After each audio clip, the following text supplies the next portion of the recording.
Hello बच्चों, स्वागत करता हूं आपका विश्व भूगोल के इस महत्वपूर्ण क्लास में। इसके पहले मैंने जो है इसका लेक्चर जो है या हमारा ज्वालामुखी है इसका लेक्चर डाल दिया है। उस लेक्चर को देख लीजिए, सारी थ्योरीज मैंने वहां पर बताई हुई है।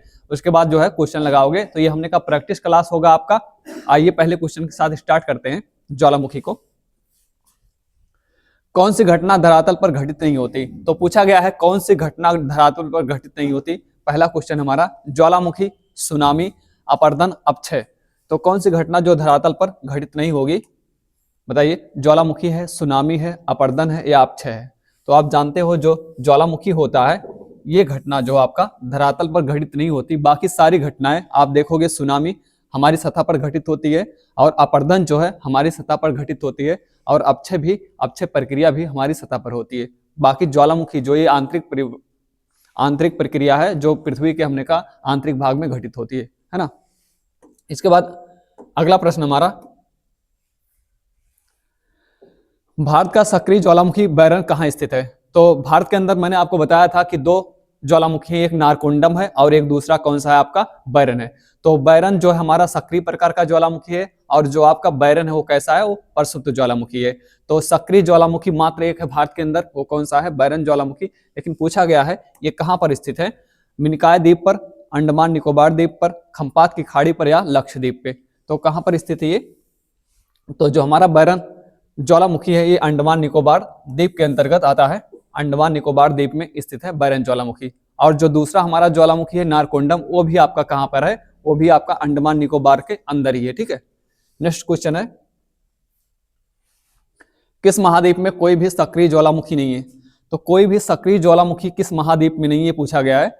दक्षिण अमेरिका महाद्वीप, ऑस्ट्रेलिया महाद्वीप, एशिया महाद्वीप और यूरोप महाद्वीप। तो कोई भी सक्रिय ज्वालामुखी या कोई भी हमने कहा ज्वालामुखी आपको दिखाई नहीं देते किस महाद्वीप के अंदर? तो ऑस्ट्रेलिया महाद्वीप के अंदर कोई भी ज्वालामुखी आपको दिखाई नहीं देते, है ना। बाकी सारे महाद्वीपों में हमने ना कुछ आपके ज्वालामुखी पाए ही जाते हैं, चाहे यूरोप हो, चाहे अफ्रीका हो, उत्तरी अमेरिका हो, दक्षिणी अमेरिका हो, हर महाद्वीप में ज्वालामुखी पाए जाते हैं। ठीक है। तो ऑस्ट्रेलिया महाद्वीप के अंदर कोई भी ज्वालामुखी जो है दिखाई नहीं देते। नेक्स्ट क्वेश्चन है,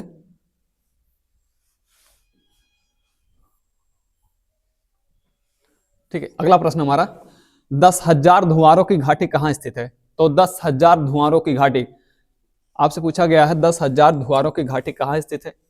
इंडोनेशिया के अंदर, अलास्का के अंदर, तंजानिया के अंदर या हवाई द्वीप के अंदर? ठीक है। तो जो 10,000 धुआरों की घाटी ये कहां पर स्थित है? अलास्का के अंदर। 10,000 धुआरों की घाटी, हमने कहा जो आपका ज्वालामुखी प्रक्रिया होती है उसके बाद जो है धुआं निकलता रहता है कई दिनों तक, हमने कहा महीनों तक धुआं वहां से निकलता रहता है जब ज्वालामुखी विस्फोट होता है।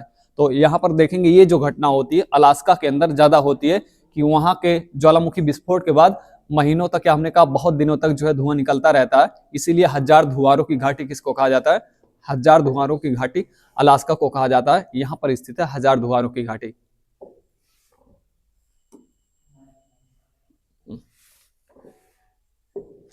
एक मिनट फिर से ओपन कर लेते हैं इसको।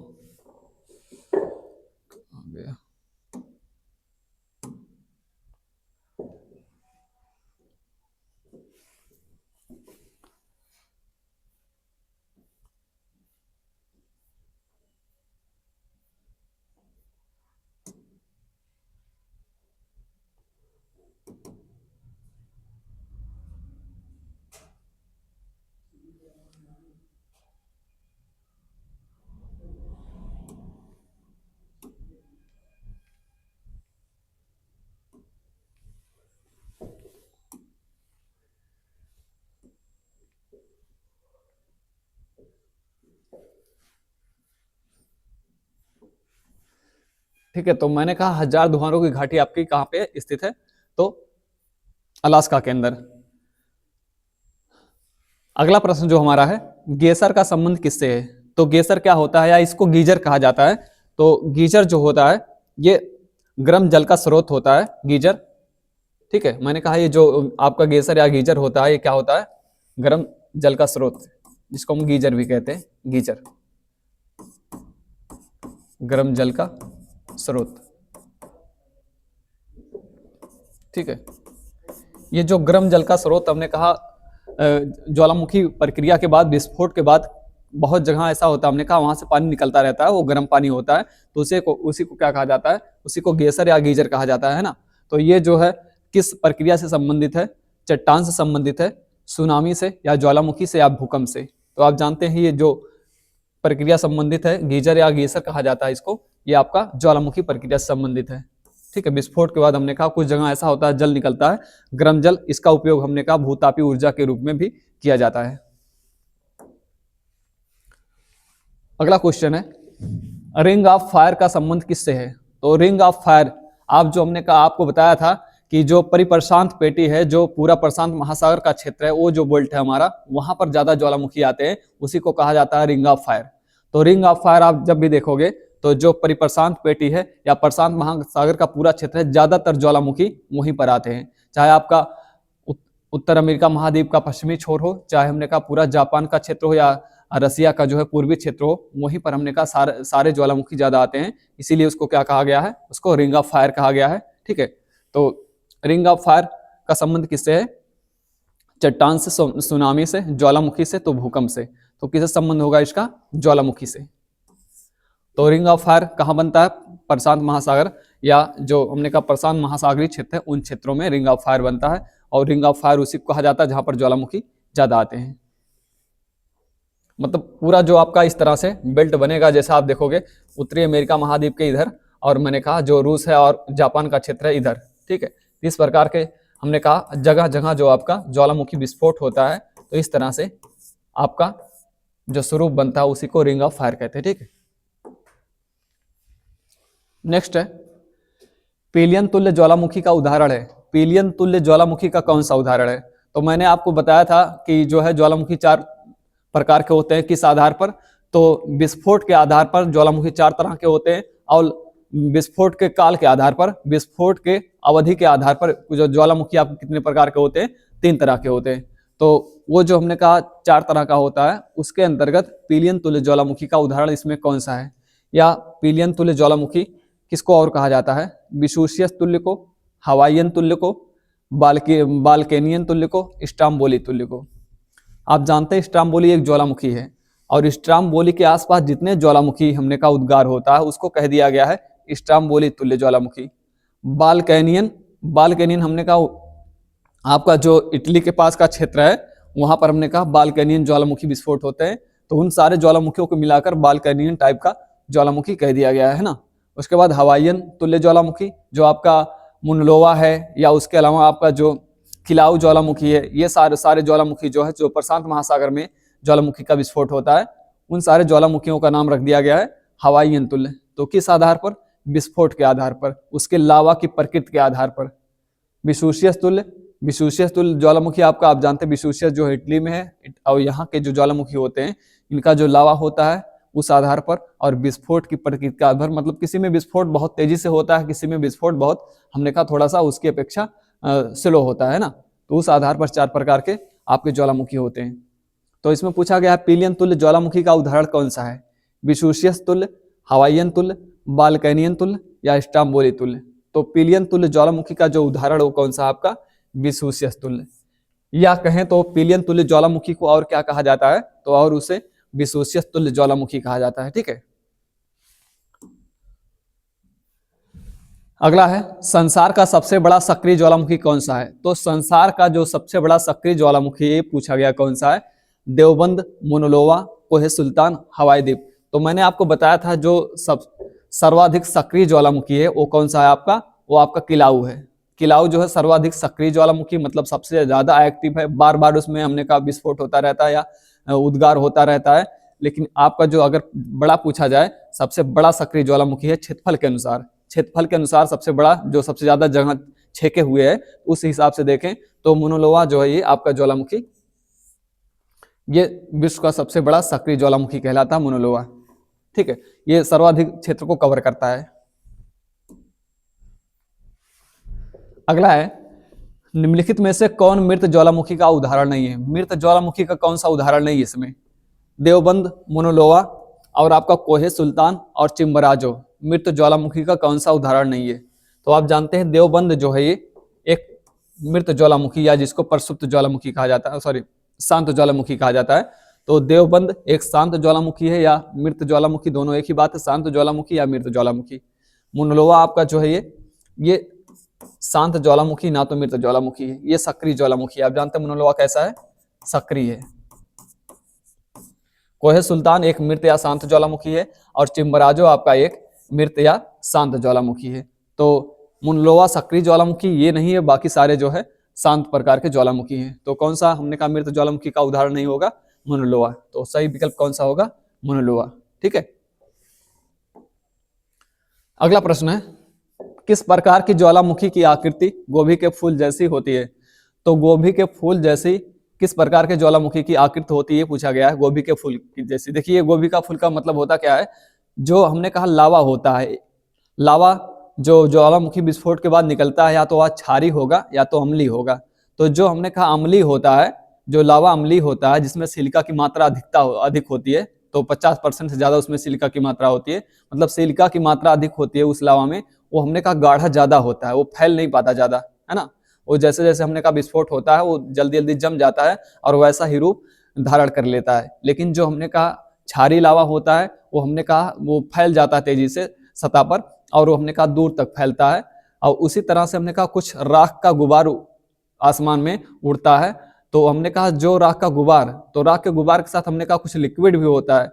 तो जो राख का गुबार क्षारी होता है, वो हमने कहा दूर तक फैलता है, क्योंकि वो हमने कहा घनत्व में हल्का होता है ना, घनत्व में हल्का होगा, दूर तक फैलेगा, तो गोभी के आकार के जैसे आपको दिखाई देगा। जैसे आप देखोगे तो ये गोभी के आकार के कैसे बनेगा, तो इस प्रकार से आप देखोगे। जैसे मान लीजिए विस्फोट हुआ, ये ज्वालामुखी हमारा, और इसमें विस्फोट हुआ, और हमने कहा उसका जो लावा है वो क्षारी है, तो हल्का ज्यादा होगा, घनत्व कम होगा उसका। तो इस प्रकार से वो आसमान में इस तरह से एक गुबार सा बन जाता है, तो वो हमने कहा गोभी के फूल जैसा बन जाता है। ठीक है, लेकिन हमने कहा अगर यही जो ज्वालामुखी विस्फोट होता है और लावा आपका अम्लीय है, तो ये ज्यादा ऊपर नहीं जाता, ये हमने कहा आसपास के क्षेत्रों में ऐसे रह जाता है। ठीक है, क्योंकि इसकी अम्लीयता ज्यादा होती है, ये हमने कहा इसका घनत्व ज्यादा होता है, तो सतह पर ही रह जाता है। तो इसलिए पूछा गया है किस प्रकार के ज्वालामुखी की आकृति गोभी के फूल जैसी होती है, पिलियन तुल्य, हवाईयन तुल्य, बाल्कनियन तुल्य या स्ट्राम्बोली तुल्य। तो स्ट्राम्बोली तुल्य जो ज्वालामुखी होता है, इसका आकार जो गोभी के फूल जैसा, इसका जो लावा होता है वो क्षारी ज्यादा होता है स्ट्राम्बोली तुल्य ज्वालामुखी का।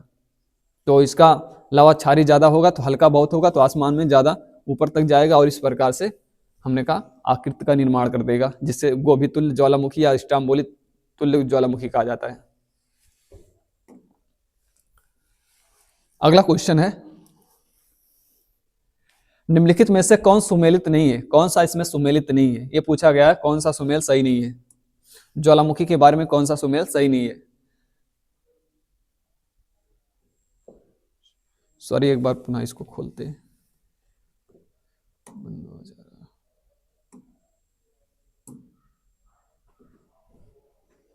कौन से,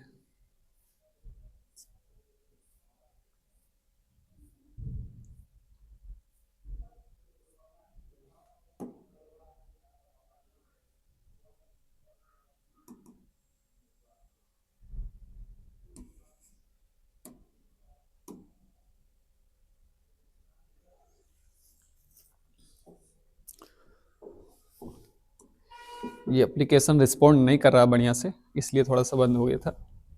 इसको देखते हैं।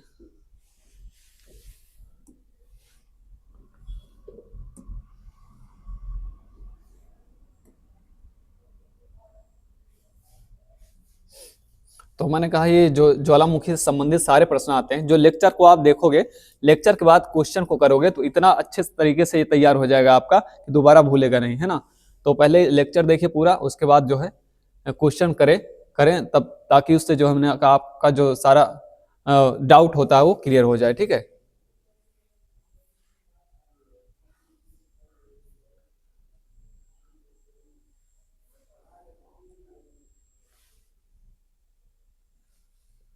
ये वाला प्रश्न था हमारा।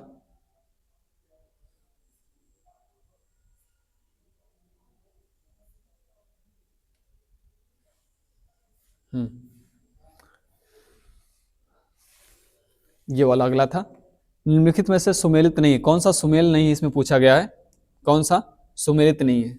शांत ज्वालामुखी, देवबंद, तो आप जानते हैं देवबंद किस प्रकार का ज्वालामुखी है, शांत ज्वालामुखी, ये सही सुमेल है। बाकी जागृत ज्वालामुखी, ये जो जागृत ज्वालामुखी है ये आपका स्ट्रोम्बोली है, ये भी स्ट्रोम्बोली है। जागृत ज्वालामुखी ये भी आपका सही है। प्रसुप्त ज्वालामुखी कराकाटोआ, ये गलत है क्योंकि कराकाटोआ भी आपका एक सक्रिय ज्वालामुखी है इंडोनेशिया का, इसमें भी बार बार विस्फोट होता रहता है इंडोनेशिया के अंदर।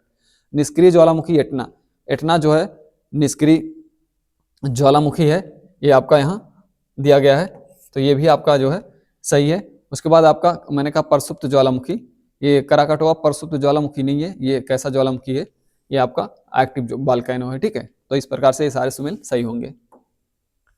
अगला प्रश्न है, निम्नलिखित में से किस प्रकार के ज्वालामुखी में सर्वाधिक विस्फोट उद्गार होता है? किस प्रकार के ज्वालामुखी में सर्वाधिक विस्फोट होता है? बाल्कनियन तुल्य ज्वालामुखी, स्ट्रोम्बोली तुल्य ज्वालामुखी, हवाईयन तुल्य ज्वालामुखी और पिलियन तुल्य ज्वालामुखी। तो किस प्रकार के ज्वालामुखी में सर्वाधिक विस्फोटक उद्गार होता है, मतलब बहुत तगड़ा उद्गार होता है ऐसे प्रकार के ज्वालामुखी में, वो आपका है पिलियन तुल्य ज्वालामुखी, ठीक है, पिलियन तुल्य।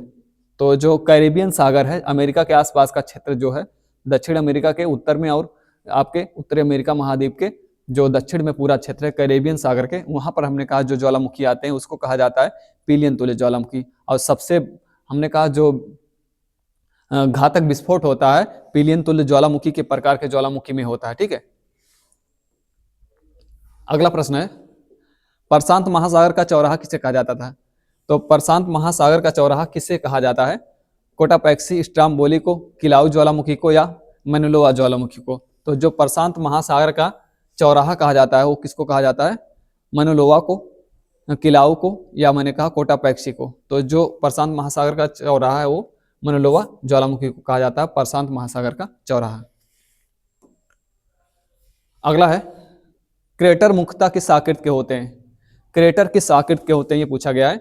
तो आप जानते हैं जब ज्वालामुखी विस्फोट होता है तो उसके मुख पर जो आकृति का निर्माण होता है, जैसे मान लीजिए ये है आपका, और ज्वालामुखी विस्फोट होता है तो यहां पर इस प्रकार के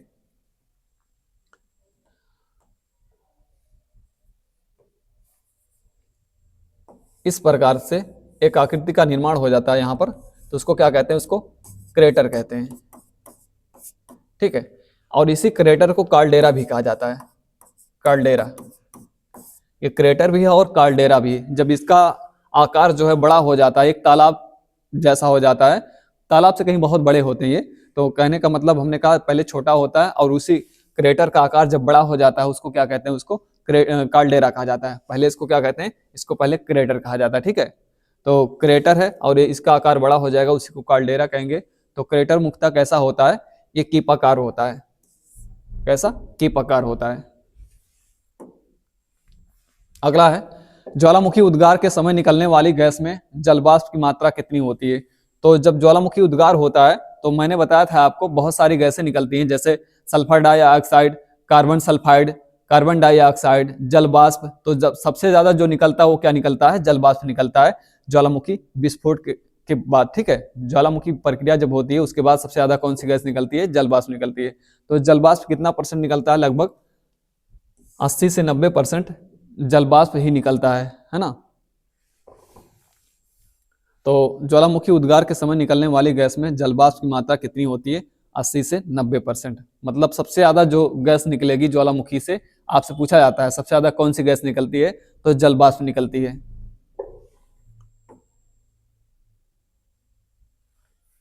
इसके बाद अगला क्वेश्चन है, किलिमंजारो पर्वत निम्नलिखित में से किस देश में स्थित है?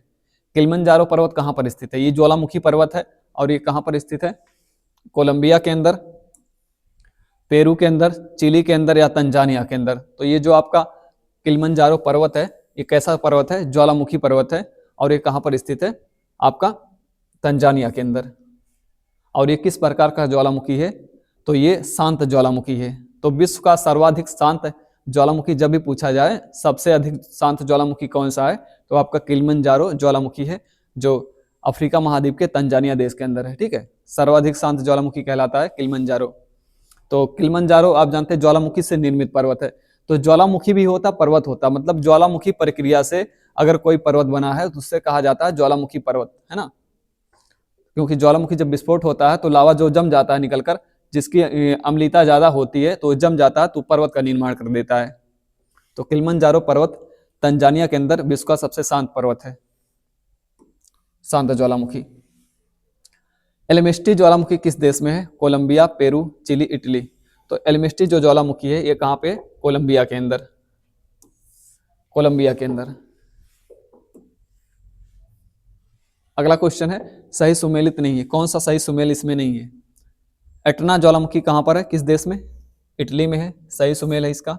फ्यूजियामा जो ज्वालामुखी है आपका ये जापान के अंदर है, ये भी सही सुमेल है। और पोपा जो आपका ज्वालामुखी है कहाँ पे? म्यांमार के अंदर, ये भी सही सुमेल है। कराकाटोवा जो है ये मलेशिया के अंदर नहीं है, कराकाटोवा ये कहाँ पर है? इंडोनेशिया में, ठीक है, इंडोनेशिया। तो कराकाटोवा जो है इंडोनेशिया में, तो यही सही सुमेल नहीं होगा, ये वाला विकल्प हमारा सही होगा।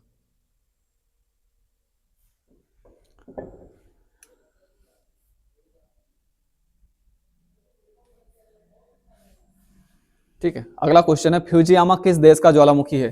तो फ्यूजियामा आप जानते हैं किस देश का ज्वालामुखी है? जापान का ज्वालामुखी है। किस प्रकार का? प्रसुप्त प्रकार का, प्रसुप्त ज्वालामुखी है फ्यूजियामा, जापान के अंदर है। अगला क्वेश्चन है माउंट एटना ज्वालामुखी किस द्वीप पर स्थित है? माउंट एटना जो ज्वालामुखी है कहाँ स्थित है ये पूछा गया हमसे। मेडागास्कर द्वीप पर, कोर्सिका द्वीप पर, या आपका सिसिली द्वीप पर, लिपारी द्वीप पर। तो जो माउंट एटना ज्वालामुखी है कहाँ पर है? सिसिली द्वीप पर।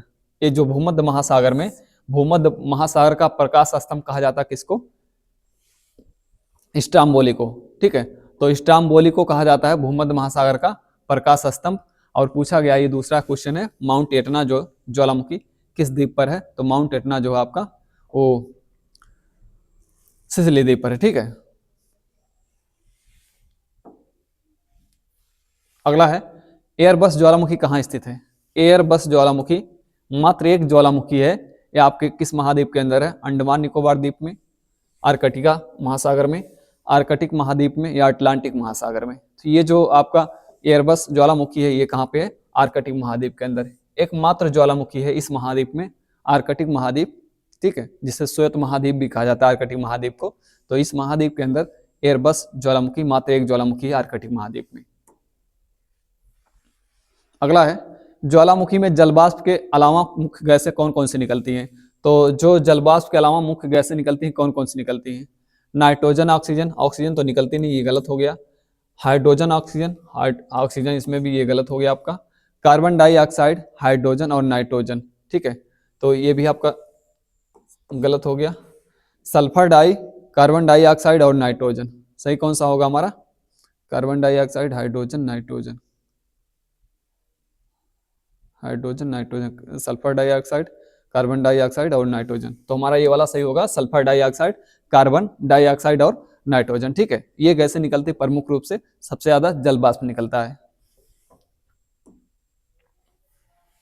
अगला है निम्नलिखित में से किसे प्रकृति का सुरक्षा वाल्व कहा जाता है? प्रकृति का सुरक्षा वाल्व किसको कहते हैं? हमने कहा जो ज्वालामुखी होता है इसको जो है पृथ्वी का सुरक्षा वाल्व कहा जाता है। प्रकृति नहीं, पृथ्वी होगा ये। तो पृथ्वी का सुरक्षा वाल्व किसको कहा जाता है? ज्वालामुखी को, पृथ्वी का, पृथ्वी का सुरक्षा वाल्व ज्वालामुखी कहलाता है।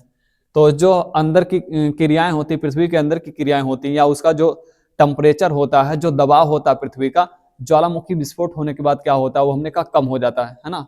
आंतरिक दबाव और आंतरिक तापमान जो पृथ्वी के अंदर उसके गर्भ में तापमान या जो दबाव रहता है वो ज्वालामुखी प्रक्रिया के बाद जो है, विस्फोट के बाद जो है कम हो जाता है। इसीलिए इसे प्रकृति का सुरक्षा वाल्व कहा जाता है ज्वालामुखी को, ठीक है। तो आज के लिए इतना ही था। इसके बाद वाला जो क्लास होगा हमारा वो किसके बारे में होगा? तो हमारा उसके बारे में होगा मरुस्थल के बारे में, ठीक है। तो मरुस्थलों के बारे में बताऊंगा। और ये जो मैंने कहा इसके पहले लेक्चर डाल दिया हूँ, उसको देख लीजिए। उसके बाद ये प्रैक्टिस जो आपका एमसीक्यूज है इसको करिए, ताकि आपके सारे डाउट जो है क्लियर हो जाएं। आज के लिए इतना ही। Thank you very much.